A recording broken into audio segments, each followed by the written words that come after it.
temui si mal'un iblis itu, biar dia merasakan bagaimana sakitnya kematian. Angkatlah kepadanya, bawalah kepadanya kematian yang sangat menyakitkan, seperti sakitnya orang-orang yang pertama-tama dan orang-orang yang terakhir dari kalangan jin dan juga manusia saat kematian. Lipatkan rasa sakitnya kepadanya.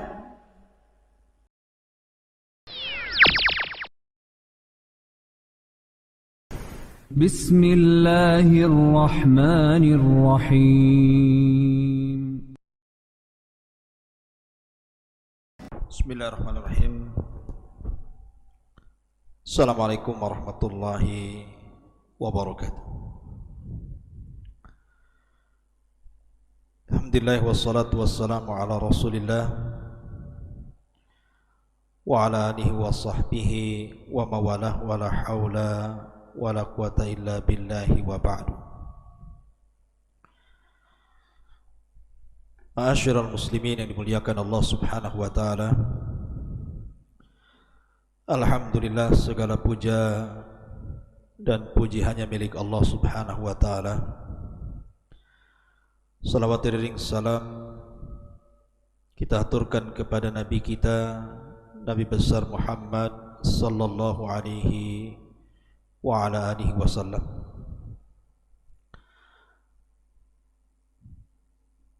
Ma'asyiral muslimin yang dimuliakan Allah Subhanahu wa taala.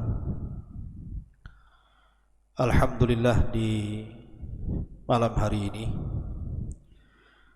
Allah Subhanahu wa taala masih berikan nikmat kepada kita sehingga kita masih berthalabul ilmi walaupun lewat media.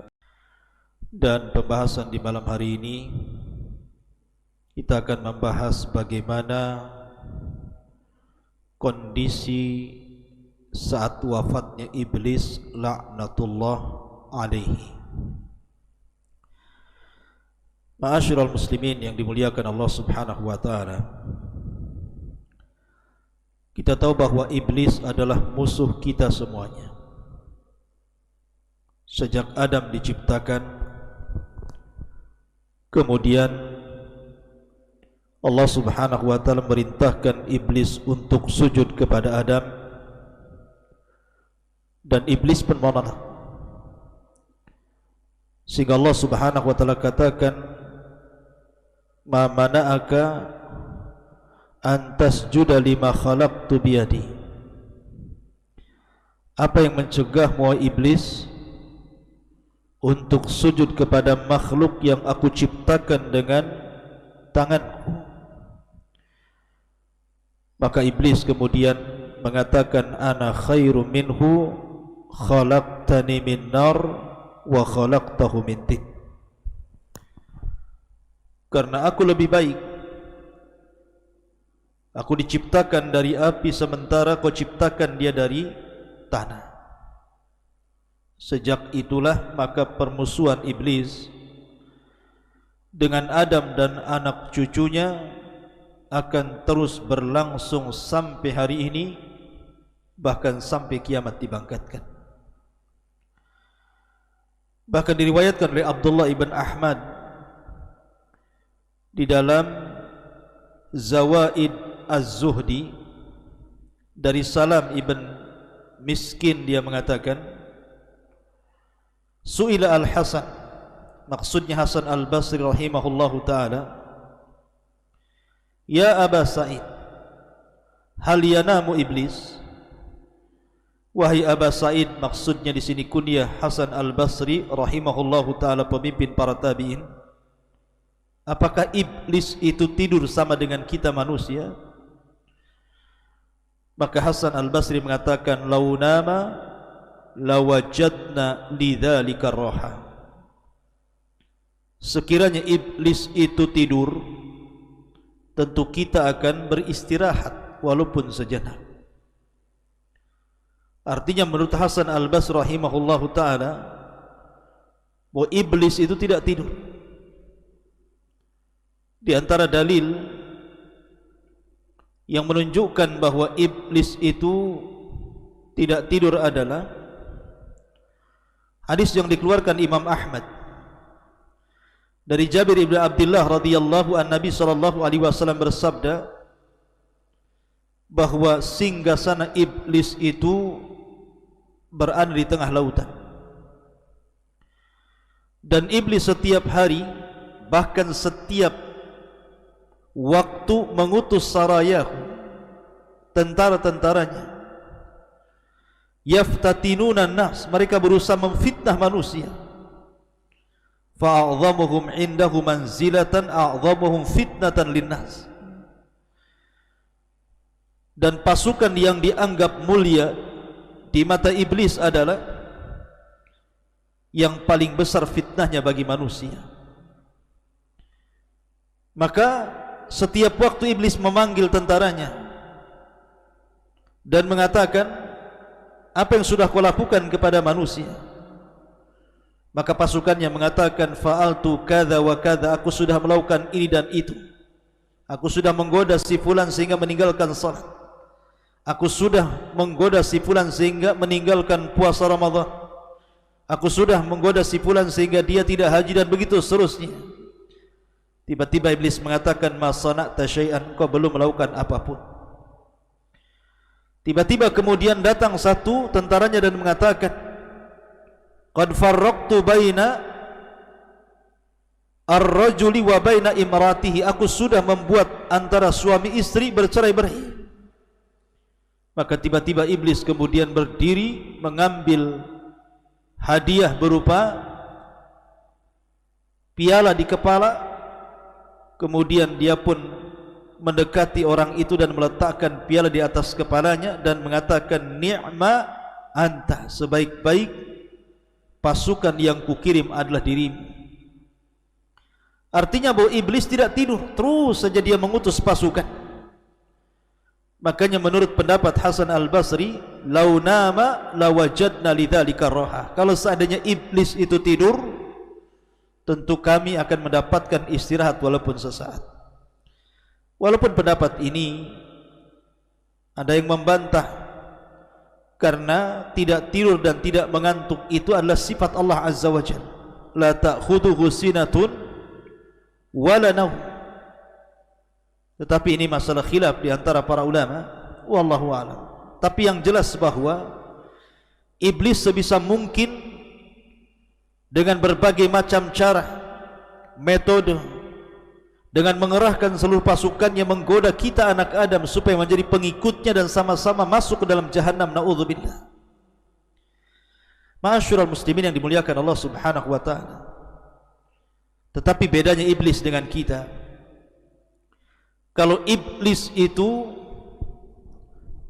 diberikan oleh Allah Subhanahu wa ta'ala tangguhan usia karena dia sendiri yang meminta kepada Allah Azza wa Jalla, fa'angdirni ila yaumi yub'atsun, tangguhkan diriku sampai pada hari dibangkitkan manusia, dibangkitkan kiamat ini kepada manusia. Maka Allah Subhanahu wa ta'ala mengatakan, innaka minal mungdharin, kalau begitu engkau termasuk orang-orang yang ditangguhkan. Artinya iblis diberikan oleh Allah Azza wa Jalla usia yang panjang sekali.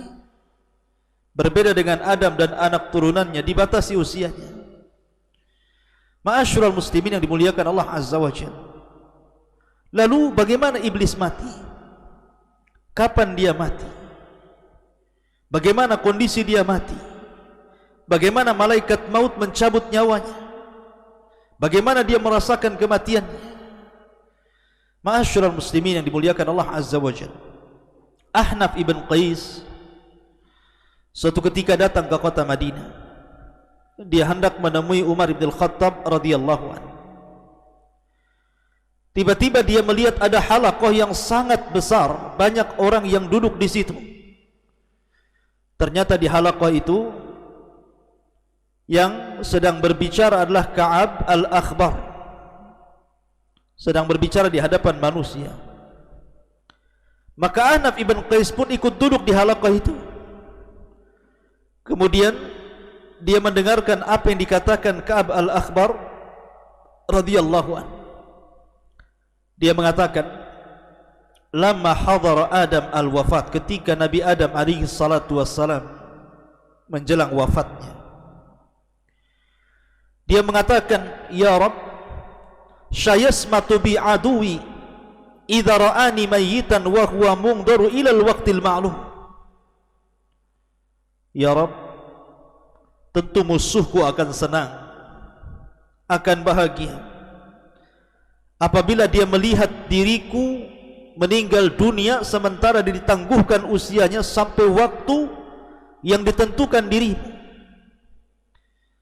Maka Allah subhanahu wa ta'ala katakan, ya Adam, innaka turaddu ilal jannah wa yu'akharul mal'un ila nadhirati liyadhuqa bi'adadil awwalina wal akhirin alamul maut.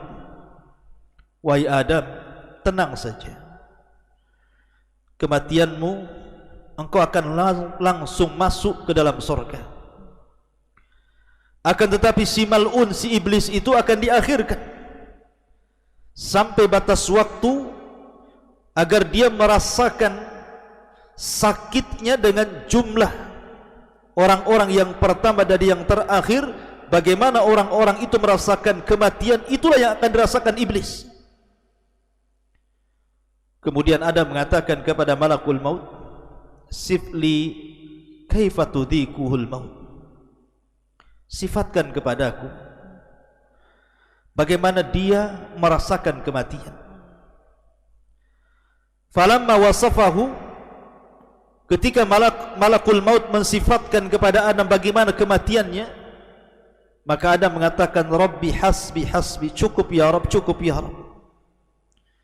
Maka ketika itu manusia yang hadir di halaqah Ka'ab al-Akhbar pun kemudian menangis. Kemudian mereka mengatakan, ya Aba Abdurrahman, hadithna kaifa yadhukul maut. Wahai Aba Abdurrahman, ceritakan kepada kami bagaimana iblis merasakan kematian. Tetapi Ka'ab al-Akhbar enggan untuk menceritakannya, sehingga manusia merengek-rengek kepada al-Akhbar. Ka'ab al-Akhbar ini, ceritakan saja kematiannya kepada kami. Maka dia pun menceritakan dan mengatakan,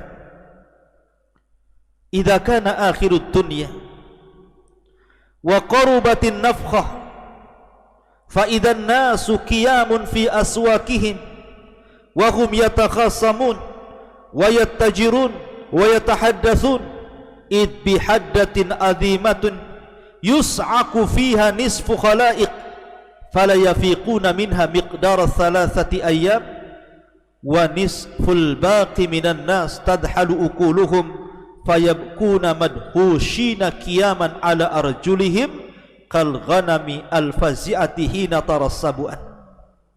Kata beliau, ma'asyiral muslimin yang dimuliakan Allah Azza wa Jalla, ketika dunia sudah berada di akhir-akhir dan tiupan sangkakala sudah dekat dan siap ditiupkan, tiba-tiba manusia, sebagian mereka sedang berdiri di pasar-pasar mereka, sebagian mereka sedang bertengkar, sebagian mereka sedang berjual beli, sebagian mereka sedang berbincang-bincang. Tiba-tiba kemudian mereka mendengar suara guntur yang menggelegar. Maka separuh dari makhluk pun pingsan, dan mereka tidak sadar kecuali setelah 3 hari. Dan sebagian manusia yang tidak pingsan, mereka bingung, mereka linglung, mereka berjalan ke sana kemari tidak jelas tujuan. Mereka ketakutan seperti kambing yang sangat ketakutan ketika melihat binatang buas. Lah ketika manusia sedang seperti ini, maka tiba-tiba mereka mendengar suara guntur di antara langit dan bumi, dan tidak ada satupun di permukaan bumi yang hidup kecuali Allah wafatkan. Maka ketika dunia sudah tidak ada lagi, fatafna dunia wala yabqa adamiyun wala jinniyun wala syaitanun wala wahsyun wala dabatun, ketika dunia sudah hancur, tidak ada yang hidup, apakah Bani Adam, apakah kalangan jin dan syaitan, apakah kalangan binatang-binatang baik buas ataupun binatang-binatang jinak, semua sudah mati. Maka tiba-tiba iblis, dia masih hidup, karena dia tidak dicabut nyawanya kecuali sampai waktu yang ditentukan Allah Subhanahu wa ta'ala.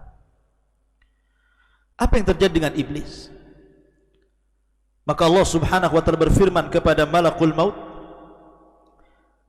dan mengatakan, wa inni khalaqtu laka bi'adadil awwalina wal akhirina a'wana wa ja'altu fika quwata ahlis samawati wal ardi wa inni ulbisuka al-yawma athwatal ghadabi was sakhati kulliha fa anzil bi sakhati wa ghadabi ila mal'uni iblis fa adhiqhul mauta wahmil alayhi minal mauti mararatal awwalina wal akhirina minal jinni wal insi adhafan mudha'afa. Maka Allah katakan kepada malaikat maut, aku sudah ciptakan dirimu sebanyak orang yang pertama kali diciptakan dan yang terakhir diwafatkan sebagai pembantu-pembantumu, dan aku jadikan dirimu kekuatan yang melebihi kekuatan penduduk langit dan bumi, dan aku telah pakaikan kepadamu hari ini pakaian kemurkaan dan kemarahan. Maka turunlah dengan kemurkaanku, kemarahanku, temui si mal'un iblis itu, biar dia merasakan bagaimana sakitnya kematian. Angkatlah kepadanya, bawalah kepadanya kematian yang sangat menyakitkan, seperti sakitnya orang-orang yang pertama-tama dan orang-orang yang terakhir dari kalangan jin dan juga manusia saat kematian. Lipatkan rasa sakitnya kepadanya. Ma'asyiral muslimin yang dimuliakan Allah Subhanahu wa ta'ala. Kemudian Allah Subhanahu wa ta'ala memerintahkan malaikat maut untuk membawa malaikat Zabaniyah dan membawa rantai dari rantai-rantai neraka lava. Kemudian wa anzi ruhul muntina bi sab'ina alfa kilabatin min kalalibil adha, agar ruhnya dicabut dengan kalalib, besi-besi bengkok sebanyak 70.000 besi bengkok dari neraka lava. Kemudian Allah Subhanahu wa ta'ala memerintahkan agar Malik membuka pintu-pintu neraka. Maka malaikat maut pun kemudian menemui iblis dalam bentuk aslinya di antara langit dan bumi, yang kalau seandainya penduduk bumi semuanya melihat bagaimana ngerinya malakul maut, tentu mereka akan meleleh saking takutnya melihat malakul maut. Maka ketika kemudian malakul maut mendatangi iblis, kemudian membentak iblis dan mengatakan, kif ya khabis, berhenti wahai khabis, mau kemana kau pergi? Maka kemudian iblis pun pura-pura pingsan. Kemudian dibentak lagi oleh malakul maut dan mengatakan, kif ya khabis, kif ya khabis, berhenti wahai khabis, sesungguhnya aku akan mencabut nyawamu dan kau akan merasakan pedihnya kematian. Maka iblis pun kemudian lari ke arah timur. Ternyata malaikat maut sudah ada di hadapannya. Lari ke dalam lautan, kemudian menyelam. Ternyata di situ pun sudah ada malakul maut. Kemudian lari ke arah mana, di situ sudah ada malakul maut. Sampai ketika tidak ada tempat lagi untuk lari, maka dia pun sampai di kuburan Nabi Adam alaihi salatu wassalam. Ketika di depan kuburan Nabi Adam, dia mengatakan, ya Adam, wahai Adam, sebab dirimulah aku terlaknat. Duhai kiranya aku tidak tercipta sebagai iblis. Dia menyesal. Ma'asyiral muslimin yang dimuliakan Allah Subhanahu wa taala. Maka iblis pun mengatakan kepada malakul maut sebelum dicabut nyawanya, wahai malakul maut, sekiranya kau cabut nyawaku, kira-kira minuman apa yang akan kau berikan kepadaku? Maka malakul maut mengatakan, engkau akan meminum dari air neraka ladha. Ma'asyiral muslimin yang dimuliakan Allah Azza wa Jalla, air neraka Saqar, air neraka Jahim, air neraka yang sangat panas berlipat-lipat. Maka mendengar hal itu iblis yatamarra, kemudian berguling-guling di tanah. Kemudian dia pun berteriak lagi, kemudian dia berusaha lari ke arah timur dan barat, ke arah selatan dan utara, tapi tidak ada tempat kecuali ketika dia sampai ke tempat di mana Allah turunkan dia di bumi. Maka malaikat maut pun kemudian mencabut nyawanya dan dia merasakan sakit, seolah-olah rasa sakit yang dikumpulkan dari setiap sakit manusia jin saat dicabut mulai dari yang pertama hidup sampai yang terakhir mati. Ma'asyiral muslimin yang dimuliakan Allah Subhanahu wa taala, kisah ini terdapat dalam Tanbih Al-Ghafilin bi ahadits sayyidil anbiya'i wal mursalin dari Abi Lais As-Samarqandi Al-Hanafi yang wafat pada tahun 373 Hijriah. Akan tapi riwayat ini riwayat yang tidak ada sanadnya, riwayat yang tidak jelas sanadnya. Boleh jadi ini riwayat Israiliyat karena yang menghabarkanlah Ka'b al-Akhbar, dan Ka'b al-Akhbar ma'ruf dahulunya seorang pendeta yang masuk Islam di zaman Khalifah Umar bin Khattab, sehingga banyak mengkisahkan tentang kisah-kisah Israiliyat.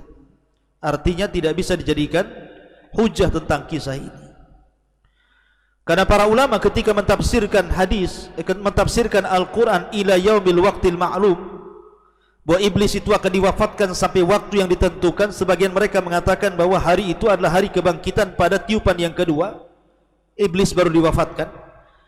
Ada juga yang mengatakan bahwa yang dimaksud ila yaumil waqtil ma'lum adalah pada tiupan yang pertama, dan ini yang sahih. Dan Allah Subhanahu wa taala serta Nabi SAW tidak menceritakan bagaimana wafatnya.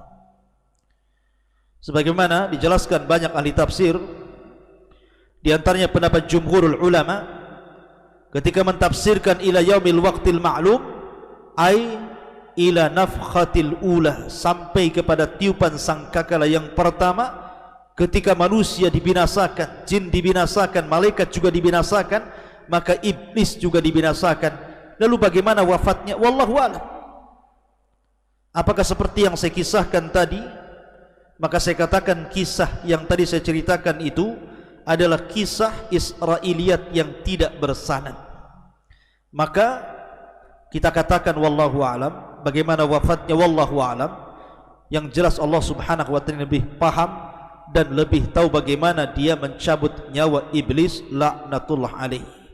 Wallahu a'lam bishawab. Subhanakallahumma bihamdika asyhadu an la ilaha illa anta astaghfiruka wa atubu ilaik.